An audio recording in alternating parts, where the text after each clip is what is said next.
எல்லாரும் நல்லா இருக்கீங்களா? எல்லாரும் நல்லா இருப்பீங்கன்னு நான் நினைக்கிறேன். இன்றைக்கி என்ன சொல்ல போகிறேன்னா, என்றைக்கும் ஒருத்தவங்கள்ட்ட கடன் வாங்கி கடனை கொடுக்காதீங்க. இந்த கையில் வாங்கி இந்த கையில் கொடுக்காதீங்க.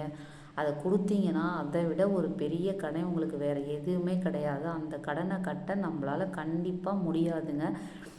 ஏன்னு வச்சுங்க, நீங்கள் கடன் வாங்கி கொடுக்குறவங்க நல்லவங்களா கெட்டவங்களான்னு உங்களுக்கும் தெரியாது, எங்களுக்கும் தெரியாது.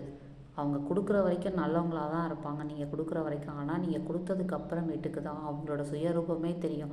இந்த மாதிரி ஊரில் எத்தனை பேர் இருக்காங்கன்னு தெரியுங்களா? நிறைய பேர் இருக்காங்க. உங்களுக்கு 10 வருஷ பழக்கமாக கூட இருக்கலாம், 30 வருஷ பழக்கமாக கூட இருக்கலாம். ஆனால் அவங்கள நம்பி என்றைக்குமே கொடுக்காதீங்க. கடை வாங்குற வரைக்கும் அவங்க வீட்டுக்கு நம்மளை நடையாக நடப்பாங்க. ஆனால் கடை நம்ம கொடுத்ததுக்கப்புறம் நாம் அவங்க வீட்டுக்கு நடையாக நடக்கணும், தெரியுங்களா?